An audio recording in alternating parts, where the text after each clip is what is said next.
Hi, I'm Father Michael Orsi. I'm your host for Action for Life Television, that good news program which brings you the big G for the gospel of Jesus Christ and the little g, all the good things that people do to put that gospel of life into action.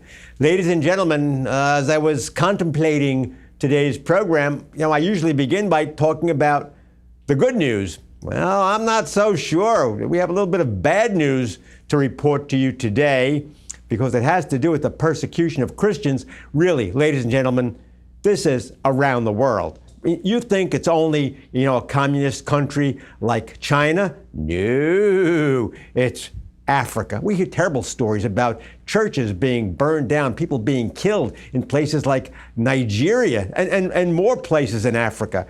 Middle East, wowee, holy cow. Christians are being persecuted all the time in the Middle East. As a matter of fact, the Christian population is being decimated over there. Places like Indonesia, my gosh, a lot of Muslim countries, they are persecuting Christians. And it's not like random, it's planned. It's a planned persecution.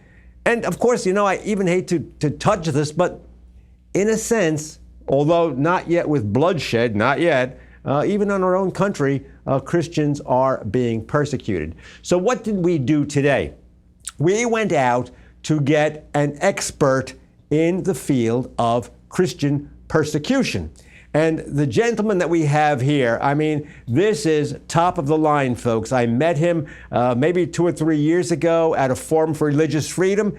I said, I have to get him on the show because this is an issue that a lot of people are not even thinking about. So I said, bad news, but good news is that we have somebody like Raymond Ibrahim, who is on top of the situation and is, as they say, sensitizing us to the issue of Christian persecution. He's a distinguished fellow of the Gatestone Institute. He's a distinguished fellow of the Judith Rosen Friedman Fellowship. He's a distinguished fellow at the David Horowitz Freedom Institute Center. He's got the credentials. And he's written books. We're going to talk about the books, too, as we go through the show today. So, Raymond Ibrahim, wow, I am honored to have someone like you, your stature, your scholarship on our program today. Can you tell us, first of all, why are Christians being persecuted? A lot of us think, hey, this was back with the Romans, but it's today. And why today? Why? First of all, hello, Father Orsi. Thanks for having me. I'm happy to be with you. And that's obviously an excellent question. As you indicated earlier at the start, I think some people have a vague idea that Christian persecution is going on in places like communist China and so forth. But the reality is it's so much more widespread, and it's really entrenched in the region and in my area of specialties, which is really the Middle East and the Islamic world in general. And I'll just give you a little, some statistics, actually. One of the better known international human rights organizations, Open Doors, publishes an annual report called the World Watch List, and it ranks the top 50 worst nations around the world that persecute Christians. And, the top 10 are the absolute worst. You can be killed just if you're exposed as a Christian. And then when you get to something like 30, 40, and 50, there's institutionalized discrimination, draconian laws on building churches and things of that nature.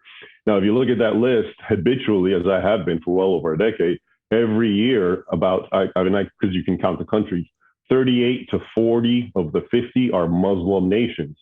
Okay, so turning that into percentages, it's almost something like 80%. We can say of the persecution is happening within the Islamic world. What are the top 10 countries? So, and the top 10, which is described as extreme persecution, horrific, 9 of them are going to be Islamic. The only one that I ever see that's not is North Korea. And for the longest time, it was actually considered the worst country. It would be number 1. But to give you an idea of some of the countries in the top 10, you have Afghanistan, I mentioned North Korea, Somalia, I believe Nigeria is up there. You have, I can pull it up, but even if outside the top 10, in the top 20, you have places like Egypt and Saudi Arabia, Syria and Iraq, all throughout. And so now to your question, having given a little background, why? So to discuss, we can talk about why broadly, why anyone persecutes Christians, but I'll focus on why it's happening in the Islamic world so heavily, and it's because Islam actually teaches it straightforward. It's there for us to see it in their teaching in their holy book, the Quran. It's there to see it in the sacred Sunnah, which is the Hadith, basically the recorded words and deeds and teachings of Muhammad, which are voluminous. And it's in the words of the sheikhs and the clerics and the ulama and all the leaders of the Islamic world. And I can say this even more pronouncedly because I watch Arabic and I understand Arabic. So I think today it's such that so-called Muslim radicals don't even care if you hear them. They'll tell you. They'll go out of their way. ISIS published in English a magazine saying why we hate you to the West or to America in particular. And they said, we hate you first and foremost because our religion commands us to hate you, not because you've done anything bad to us. And that's actually is Islamic. In a Quran 64, the verse, it basically says, it has Ibrahim, my namesake, which is Abraham, telling his people, we hate you, we hate and condemn you until you become like us. I thought that Islam would tolerate Christians and Jews, dimitude, and they just put a tax on them and let them pay extra taxes. But they also use Christians to help them to govern their countries. That happened right in Egypt with the Copts. So why all of a sudden they're getting so mean and nasty now? Well, they've always been mean and nasty, and it just depends on who it is. It's always been a coin flip. You could have a moderate ruler in the medieval era, for example, or the modern era, or you can have a radical ruler. And the populace in general is always just waiting to prey on the non-Muslim, whether for religious, fanatical reasons or because of practical reasons. They're the minority, they're the other. We can attack them with impunity. So, that's the sort of mentality. But you're correct. Christians and Jews are known as the people of the book. And that led to, but that is so exaggerated today. It's presented as such a wonderful, rosy thing. People will tell you, scholars and academics will tell you that in lieu of paying jizya, so the people of the book have to pay jizya, which is tribute, okay? And they have to live according to a number of essentially humiliating social constrictions. Like you can't build a church, you can't fix a church, you can't show a cross, you can't talk about your religion. If a Muslim wants your seat, you have to get up and give it to them. If a Muslim is traveling, he wants to enter your house, you have to take him and house him in for like 3 days and feed him.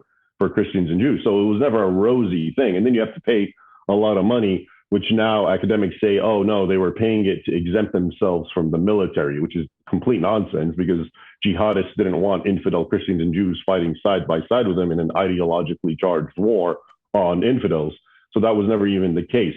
But the point is, Islam makes it clear that the non-Muslim is the enemy. Now, whether he becomes a people of the book and pays tribute and all that sort of thing, or whether he's not, they are still the enemy. And so one of the logics that goes on today, Muslims will say, well, the Christians, let's say of Egypt, the Copts are not paying jizya because Egypt is a secular, well, it's not a secular state, but it tries to present itself as equal, its citizens have equal rights. And so it doesn't charge jizya. So Muslims will say, since they're not doing that, then they forfeited their protection status.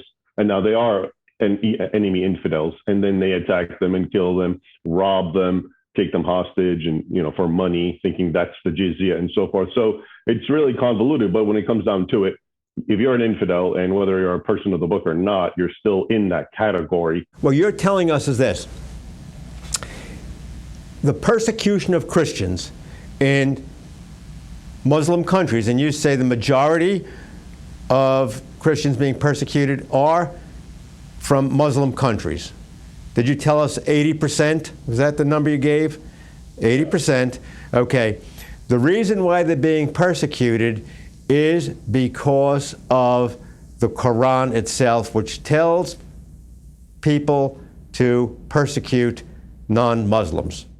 Yeah, the Quran, I would say, is the headstone, but it's amplified and elaborated and augmented by different aspects of Islamic scriptures and teachings.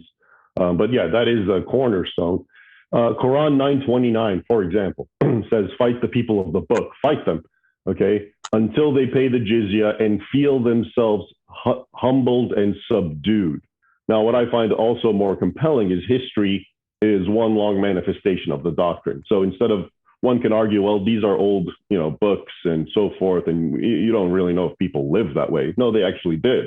Okay, so very few people understand the fact that, when Islam came on the scene in the 7th century, they went on the jihad, and this is how it's described in their own books, in the chronicles.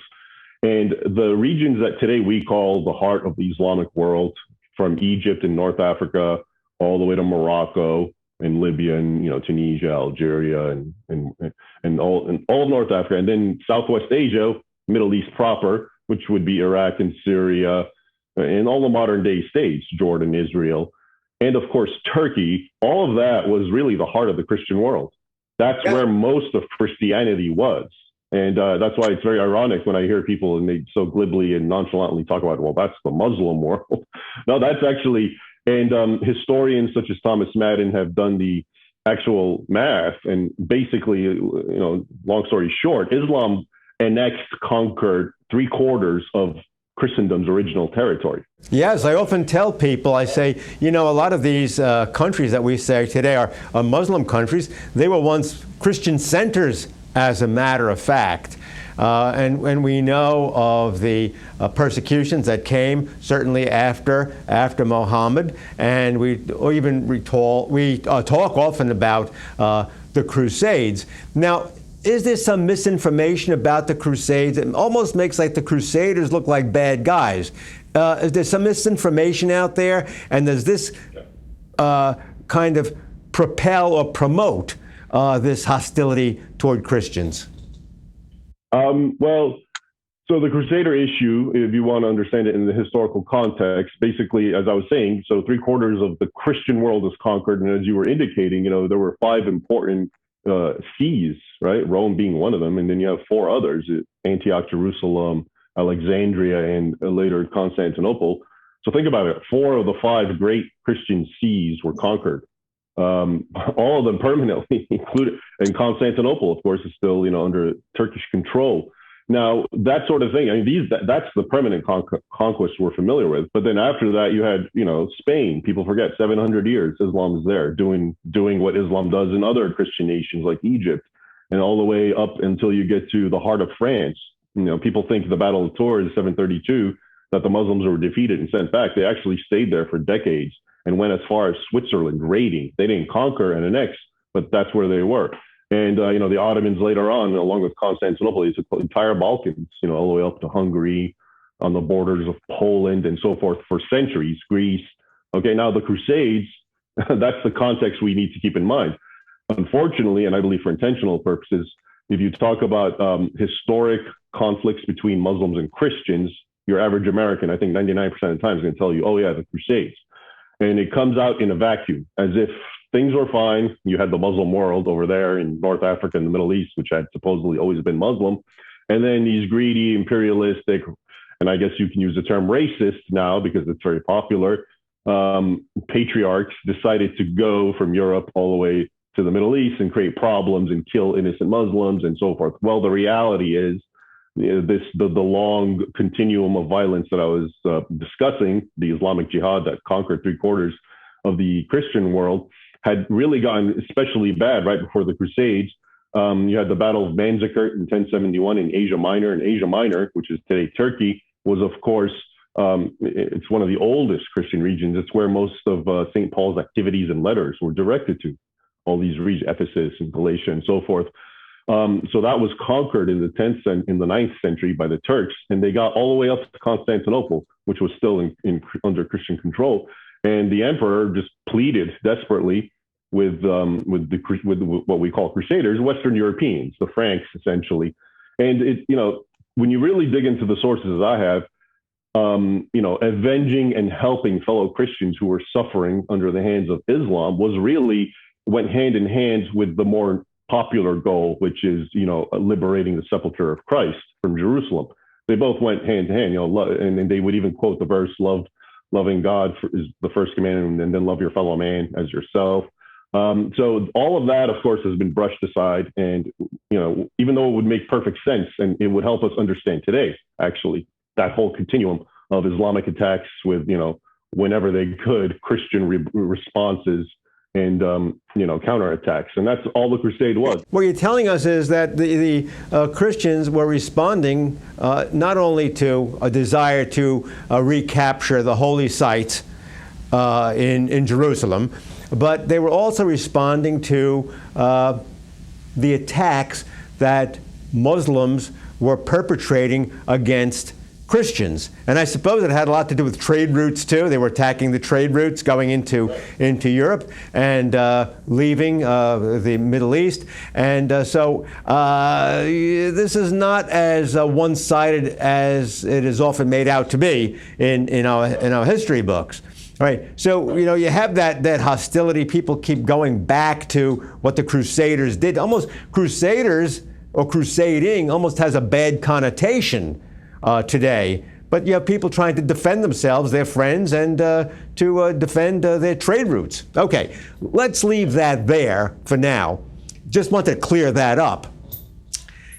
What I want to know is there were thriving Christian communities in the Middle East, for a long, long time, thousands of years, and even up until recent years, we did have huge Christian communities in Iran. Well, certainly Iraq, Egypt had them. Well, what happened?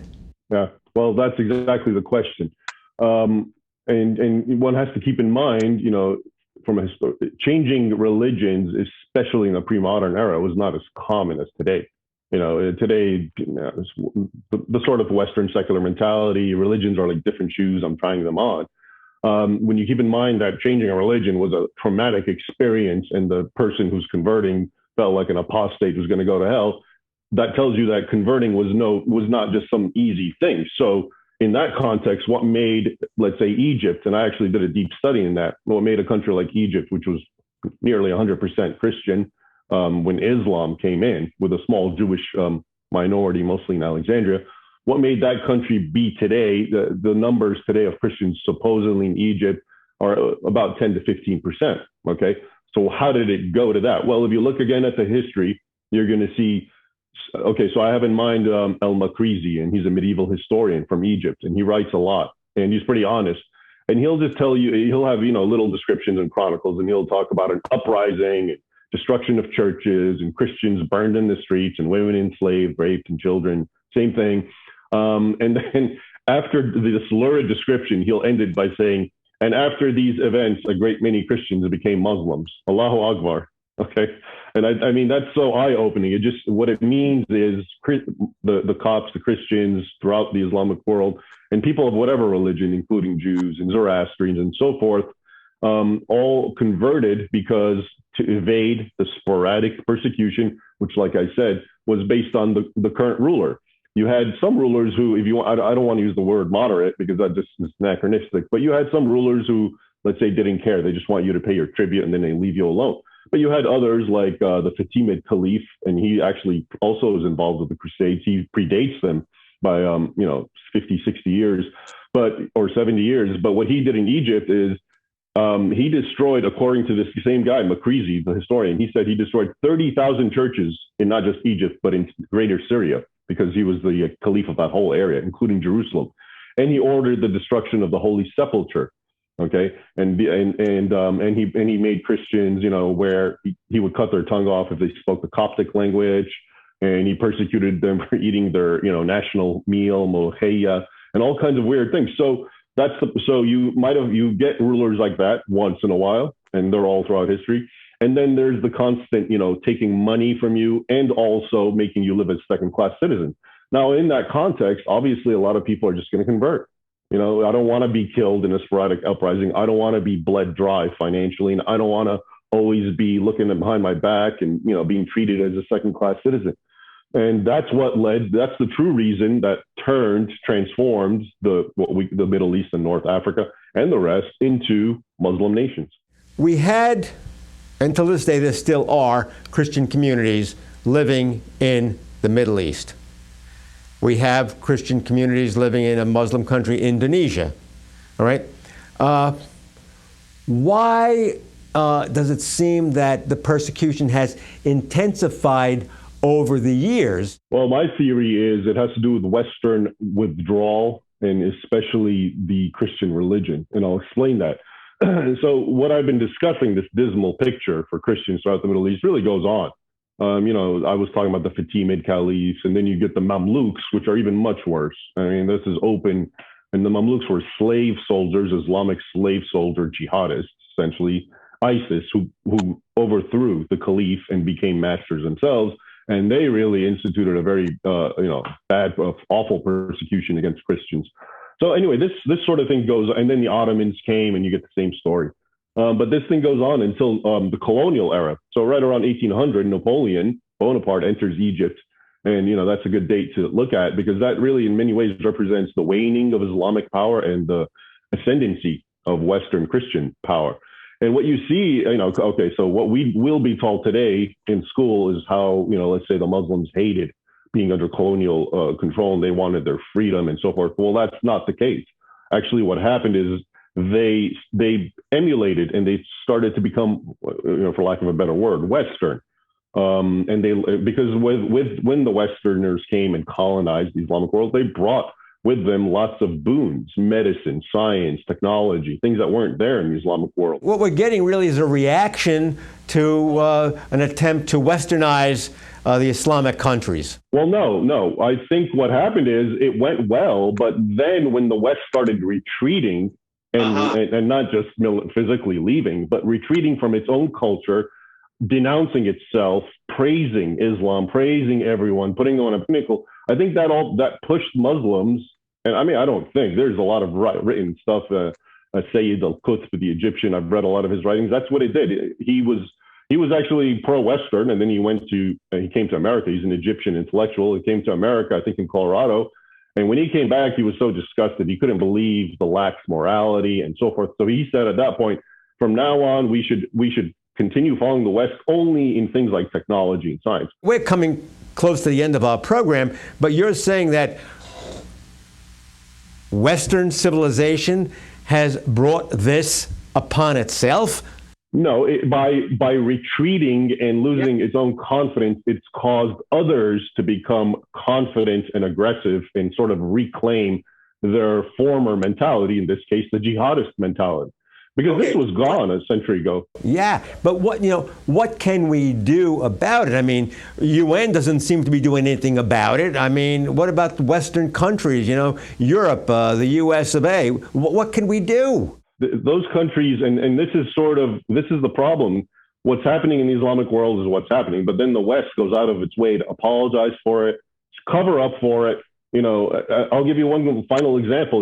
There was that very awful shooting up in two New Zealand mosques in 2019 by some Australian fellow who killed 51 Muslims. And it was on March 15th. So this March 15th, the UN inaugurated Combat Islamophobia Day, citing that incident. That's why they did it. But I did a study that shows that in the last 10 years, there have been countless attacks from Muslims on churches, usually in Easter or Christmas, that have killed well over 1,000. And the most recent one just happened, I think, June 5th in Nigeria, where over 50 Christians. Now, did that cause the UN? Did the UN even acknowledge it? Did it say there's a Christian phobia? For 50 dead Muslims and a mosque attack, they created a whole day. You have well over 1,000 Christians killed in their churches by Muslims and silence, crickets. And so to go to your point, that's the problem. The West itself is feeding this sort of thing, covering up for it. And just because I think in the end, they, like the Muslims, have something behind them that makes them hate Christians. Oh my gosh. Ladies and gentlemen, this could, be a 3-hour program. From what we've heard from Raymond Ibrahim today, we have an obligation, a real obligation, to do something for our brothers and sisters in Muslim countries. I mean, this random killing, well, one question, Raymond, you said it's not random. You say it's systematic. Yeah, and it's systematic. It's I wrote one book called Crucified Again, Exposing Islam's War on Christians. It came out in 2013, and I identified certain patterns, and they all trace back to Islamic teaching. So you have the attacks on churches. It could be bombed or burned, or the authorities could ban it and not even allow it to be built because there's an inbuilt hostility. There's attack on so-called blasphemers. Okay, if you just say anything, just having this conversation, I'm a blasphemer. If you just quote the Bible because it contradicts Muhammad, you're a blasphemer. If you leave the religion of Islam and try to become a Christian, you're an apostate. You get killed. Raymond, we are out of time. I thank you so much for being with us today. You've really, shed so much light upon a problem that a lot of people don't appreciate, don't understand. Ladies and gentlemen, we talk about this show being about the good news. You got a lot of bad news, but the good news is this. The good news is that we have people like Raymond Ibrahim who are opening our minds and hearts to what the problem is, and that we can do something about it. But first, we have to get our act together as Western civilization and as Christians. Hey, look, I'm for action, Raymond's for action, and I know you are too.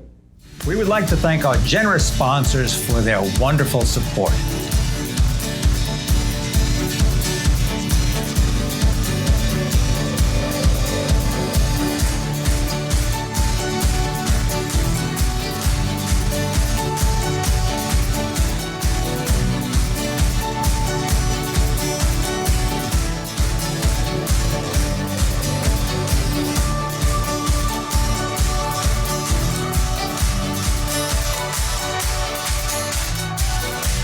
Thanks for watching. Please join us next time for Action for Life. I'm for action, and I hope you are too.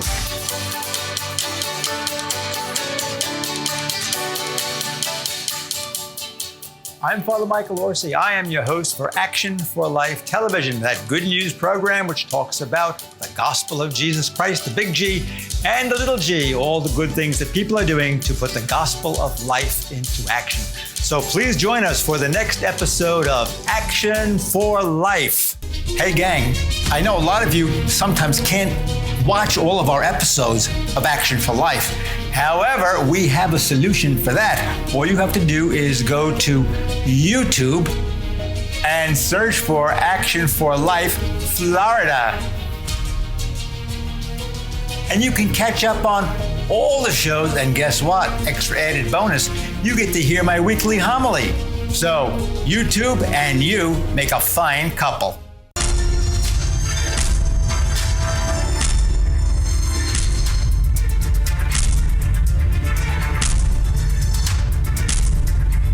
I'm Father Michael Orsi. I am your host for Action for Life Television, that good news program which talks about the gospel of Jesus Christ, the big G, and the little g, all the good things that people are doing to put the gospel of life into action. So please join us for the next episode of Action for Life.